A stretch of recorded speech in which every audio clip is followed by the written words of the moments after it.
Hello, my name is Chris Wood, and this is an audio recording for the prototype presentation for Justin Lewis for the Level 5 game design. Please note that this is an early version of the game and is not yet completed. New features are being added all the time, and by the time this video will be shown in class, new features will have been added. Anyways, this is my title screen. We can see the player's hands on either side of the desk, their mask, which will never show their face, which adds to the mystique of the player, and the buttons, which will be positioned as though they're on a piece of paper that the player is consulting. These will be play, options, multiplayer, and exit.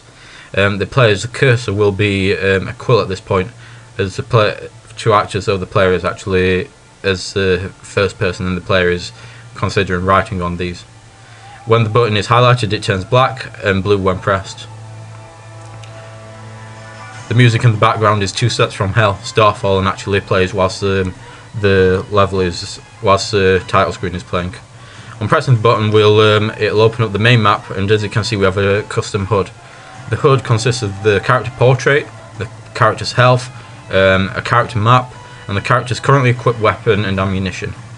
The character is given default the physics gun, and their crossbow appears straight in front of them.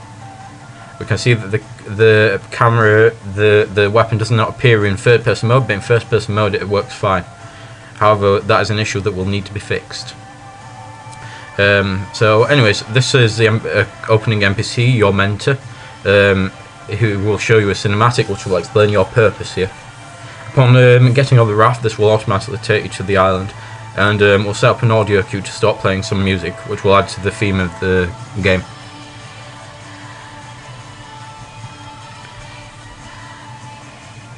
When arriving on the island, after avoiding a few bots, the player will come to this section with a fracture wall, which does not break yet due to damage type not being changed, but will work in the final version. In this room, the player will find power-ups and also these crates, which are for now positioned outside. The crates, by using the physics gun, will be used to cross the lava, which will cause damage over time when you're inside. This is a rate at 12 damage per second, and therefore you don't want to get into it. So you can survive for a couple of seconds to get out your side, but not make it across. Anyways, the player will place the crates appropriately, then jump onto each one and pull them in front of each other, and use them as a way to leapfrog from one side of the lava to the other. This is using rigid bodies and UT water volumes. Anyways, on the back of the island we'll remember a secret path. This leads to some secret intelligence which, when the player picks up, will appear in their HUD to notify that they have them. It could be used as something similar to Microsoft points and or PlayStation trophies. Also, the player will find the dead body of one of their allies here, who is dressed in white and will be a K actor of sorts. Anyways, here we have a boulder puzzle which is not yet fully implemented. The idea is that when the player starts walking up this hill, boulders will roll down from the top of it, as being demonstrated here, which will collide with the player and actually cause the player damage. The player will be advised to avoid them or shoot them out of the way.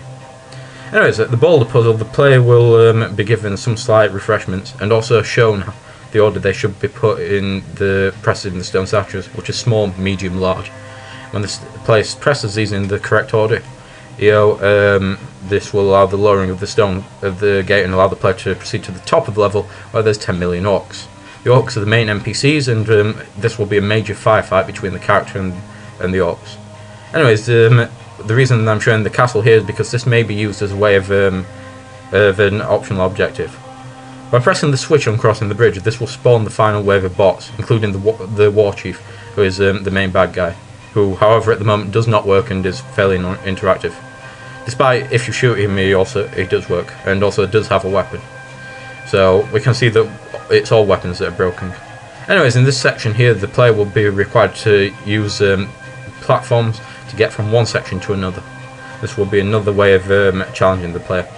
Upon arriving to the top of the level, the player will be greeted by cinematic, and the level will transition automatically to the next level.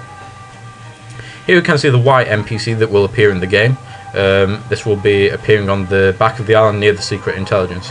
The secret intelligence will appear as part of the HUD once picked up. We can also see the model, which for now is the orc, which is in progress. This may be used and will be hopefully the enemy for the player. Anyways, thank you for watching.